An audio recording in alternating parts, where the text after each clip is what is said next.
और शिव जी के वचनों को सुनकर गंगा ने, मैं सपरिवार गौतम को पवित्र तो करूंगी, परंतु इसके बाद फिर स्वर्ग को चली जाऊंगी, इसमें कोई संदेह नहीं है। यदि आपको यह स्वीकार हो तो कहिए। शिव जी ने कहा, नहीं, जब तक कलयुग रहे और 28वां वैवस्वत मनु हो तब तक तुम यहां रहो। गंगा जी ने कहा, अच्छा, यदि मेरा इतना महात्म्य होगा तो मैं रह भी सकती हूं, परंतु मेरी भी एक बात मानिए, आप भी पार्वती सहित तब तक मेरे साथ पृथ्वी पर निवास करें। तब संसार के उपकारार्थ शंकर जी ने भी यह स्वीकार किया। गंगा जी ने प्रसन्न हो उनकी पूजा की। सभी प्राचीन तीर्थ और अनेक क्षेत्र भी शरीर धारण कर वहां आए। ऋषियों सहित सबने गौतम जी के साथ मिलकर गंगा सहित शिव जी की पूजा की। तब उन सब से पूजित हो शिव जी सहित गंगा जी ने ऋषियों से कहा, अच्छा, हम तो ये काम करेंगी, परंतु इसका क्या प्रमाण होगा कि आप सब में हमारा ऐसा विशेष मान होता है, और संसार के लोग ये कैसे जानेंगे कि हम इतनी महान हैं? यदि आप लोग हमें इसका कोई प्रमाण दें तो मैं यहाँ पृथ्वी पर निवास करूं।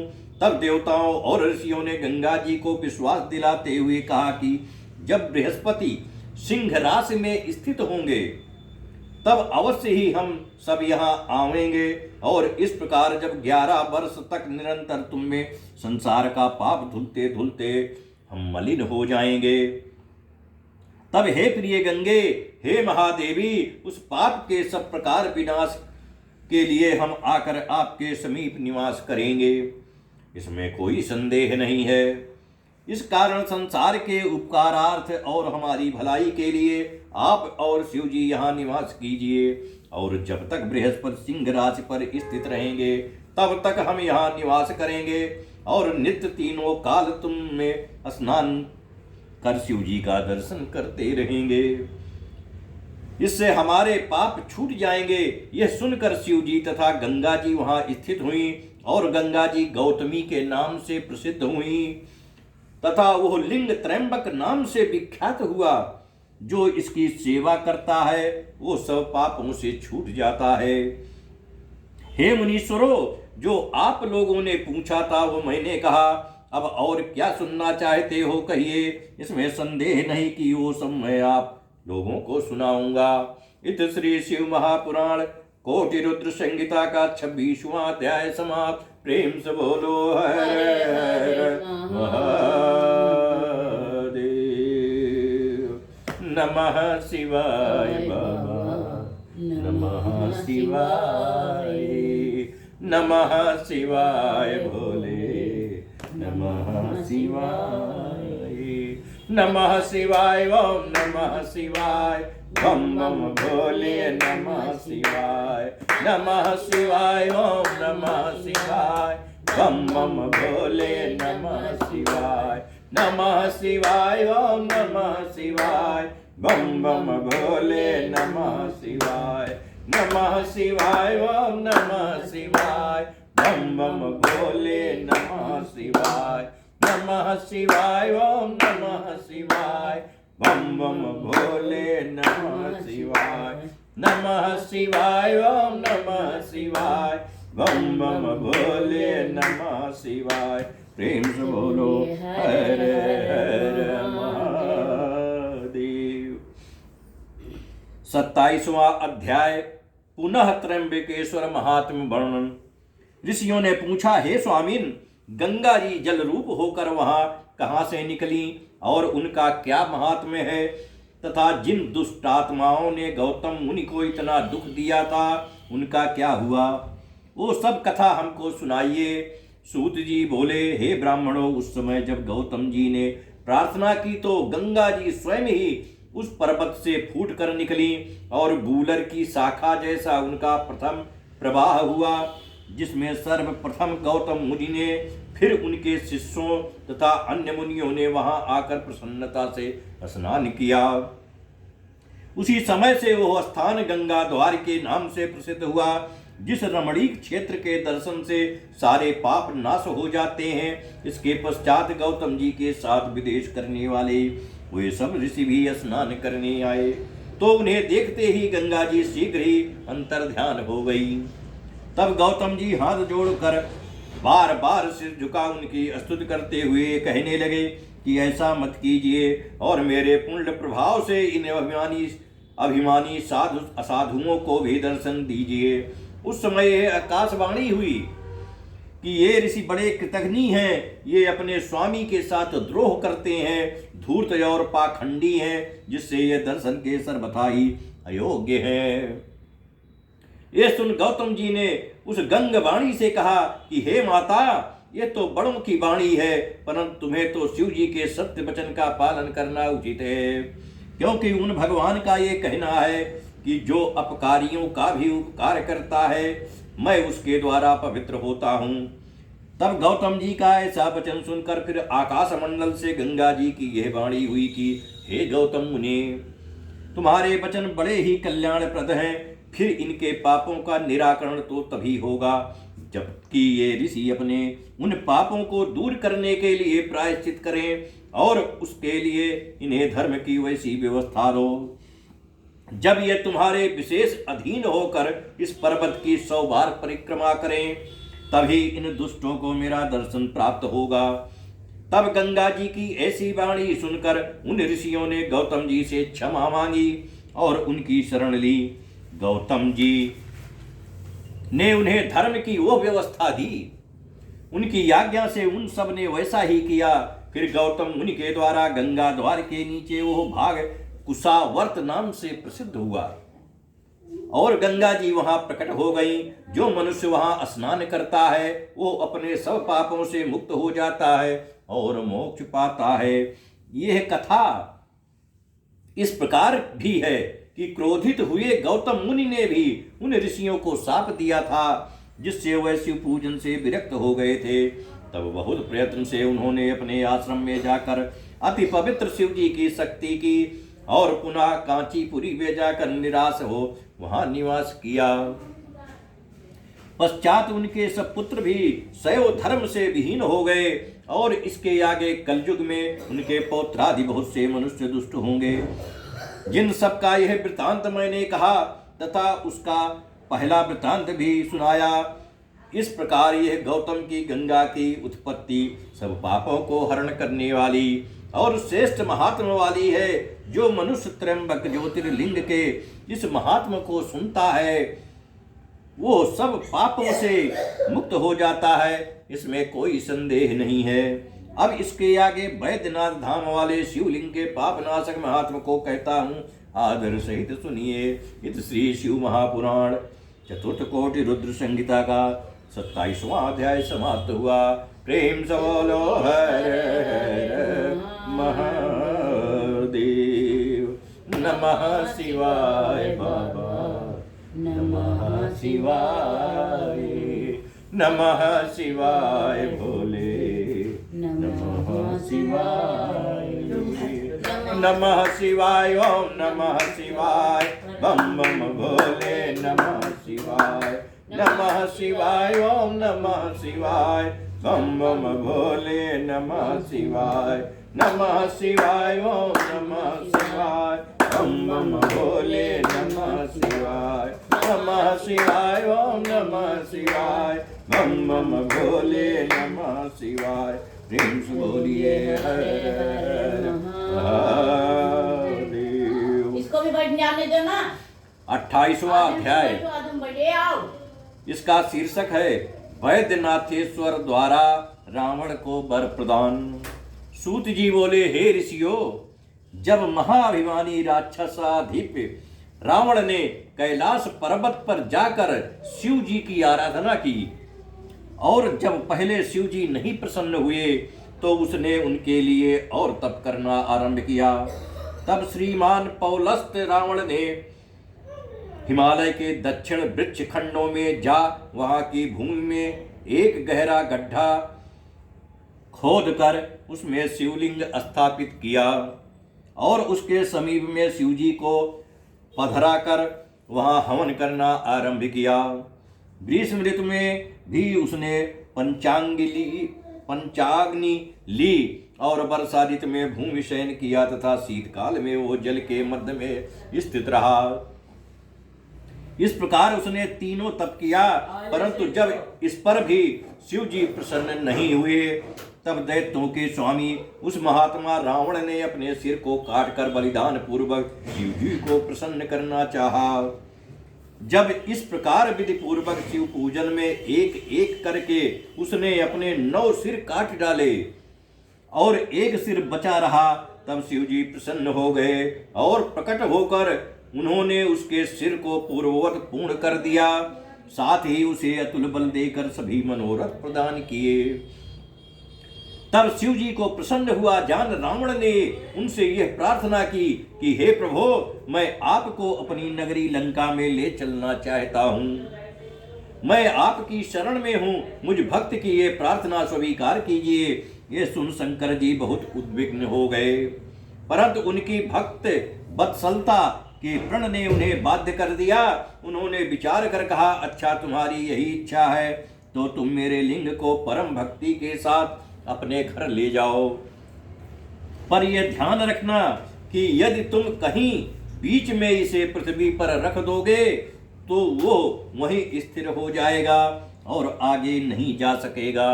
यह जानकर तुम्हारी जैसी इच्छा हो वैसा करो। शिव जी के कहने पर राक्षसेश्वर रावण ज्योतिर्लिंग ले अपने घर चला। मार्ग में शिव जी की माया से उसे लघुशंका की इच्छा हुई, जिसके वेग को रोक नहीं सका। फिर तो वहां आते हुए एक गोप को लिंग देकर वो लघुशंका करने लगा। एक मुहूर्त बीत गया, वो गोप शिवलिंग के भार से व्याकुल हो गया। उसने उसके भार से पीड़ित होकर उसे वहीं पृथ्वी पर रख दिया। फिर तो वज्रसार से उत्पन्न हुआ वो ज्योतिर्लिंग वहीं स्थित हो गया, जिसके दर्शन से मनुष्य के सभी मनोरथ पूर्ण होते हैं। फिर तो वह लिंग वैद्यनाथेश्वर के नाम से प्रसिद्ध हुआ और जिसकी तीनों लोकों में ख्याति हुई।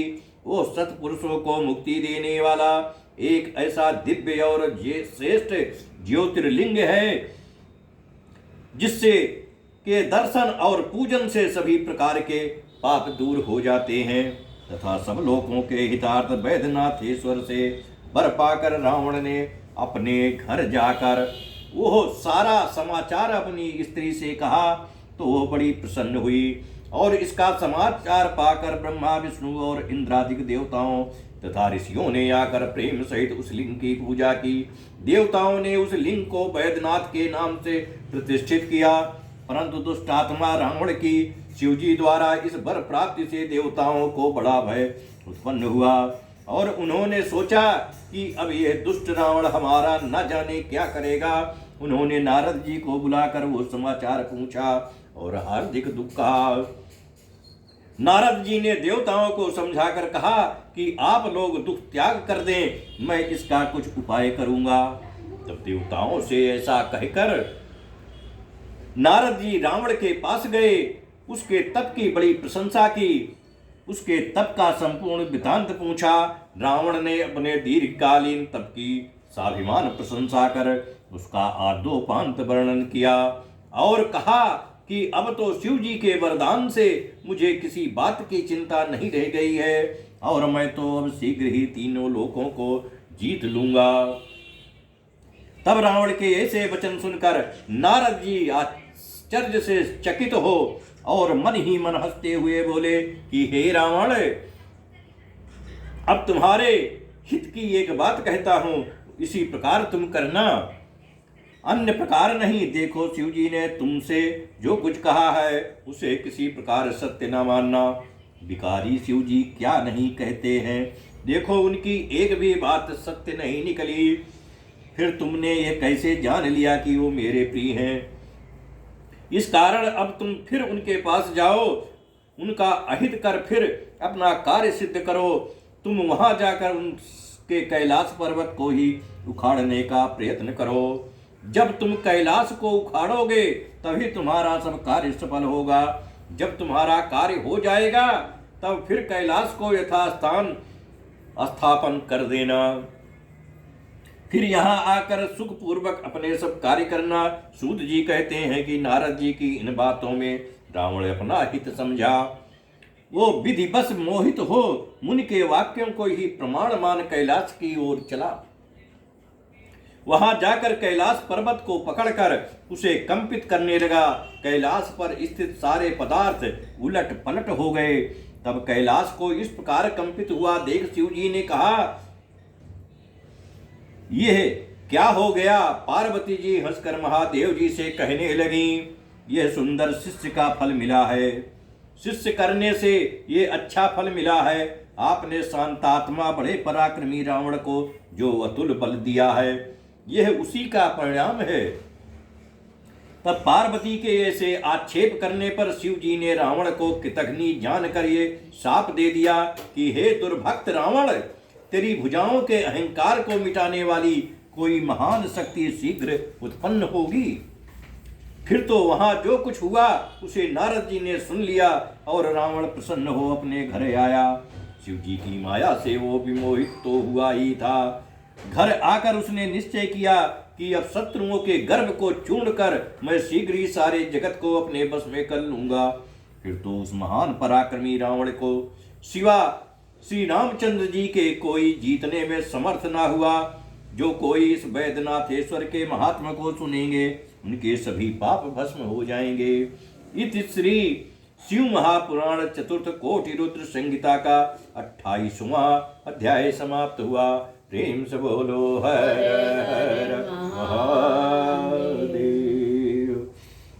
नमः शिवाय बाबा, नमः शिवाय, नमः शिवाय भोले, नमः शिवाय, नमः शिवाय, ओम नमः शिवाय, बम बम भोले, नमः शिवाय, नमः शिवाय, ओम नमः शिवाय, बम बम भोले, नमः शिवाय, नमः शिवाय, ओम नमः शिवाय, बम बम भोले, नमः शिवाय, नमः शिवाय, ओम नमः शिवाय, बम बम भोले, नमः शिवाय, नमः शिवाय, ओम नमः शिवाय, बम बम भोले, नमः शिवाय।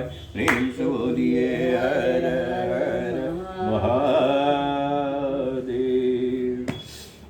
आज की प्रातःकालीन कथा यहीं पर विश्राम ले रही है। आइए दोस्तों आरती करते हैं। ओम जय शिव ओंकारा, हर शिव ओंकारा, ब्रह्मा विष्णु सदा शिव वरदंगीधारा, एकानन चतुरानन पंचानन राजे, अनुशासन करुणासन पिसवानन सारे, दो भुज चार चतुर्भुज दस भुज ते सोए, त्रिगुण रूप निरखते त्रिभुवन जन मोहि, अजमाला बनमाला मुंडमाला धारी, त्रिपुरारी कनसारी करमाला धारी, श्वेतांबर पीतांबर बाघांबर यंगे, शनकादिक गणादिक भूतादिक संगे, करमद कमंडल चक्र त्रिशूलधारी, यज्ञ करता जग हरता जग पालन करता, ब्रह्मा विष्णु सदा शिव जानत अविवेका, प्रणवाचर शिव मध्य ये तीनों एका, त्रिगुण स्वामी जी की आरती जो कोई नर गावे, कहत शिवानंद स्वामी सुख संपत्ति पावे। ओम जय शिवंकारा, ओम जय शिवंकारा, कर्पूर गौरम करुणावतारम संसार सारम जितेन्द्रहारम सदा वसंतम हृदयारविंदे, ओम भवानी चैतं नमामि। त्वमेव माता च पिता त्वमेव, त्वमेव बन्धु सखा त्वमेव, त्वमेव विद्या च बलं त्वमेव, त्वमेव सर्वं मम देवदेव। ओम आवाहनं न जानामि न जानामि विसर्जनं, पूजां चैव न जानामि चमस्व परमेश्वर, मन्त्रहीनं क्रियाहीनं भक्तिहीनं सुरेश्वरा, यदि पूजितं मया देव प्रसीद परमेश्वरा। ओम शांति शांति हरि ओम शांति। बाबा बाबा सब कहे माई के न कोई, बाबा के दरबार में माई के, हे जगत जननी तुम्हारी सदा ही जय हो। ओम धर्म की जय हो, अधर्म का नाश हो, प्राणियों में सद्भावना हो, विश्व का कल्याण हो, गोहत्या बंद हो, सनातन धर्म की जय हो। सर्वे भवन्तु सुखिनः, सर्वे सन्तु निरामयाः, सर्वे भद्राणि पश्यन्ति मा कश्चित् दुर्भाग्यं। पार्वती पतये हर महादेव। त्राहि मां जो गलती भई हो पूजन में क्षमा कर दीजिए, और जाने जाने बोधय नाथ बालक दया कर दीजिए। श्री शिव शरणम, श्री शिव शरणम, श्री शिव शरणम, श्री हरि शरणम, श्री हरि शरणम, श्री हरि शरणम। ओम गोविंदाय नमः, ओम रामाय नमः, ओम मृत्युंजयाय नमः, ओम अघोराय नमः, ओम इंद्राय नमो नमः। जय जय श्री सीताराम,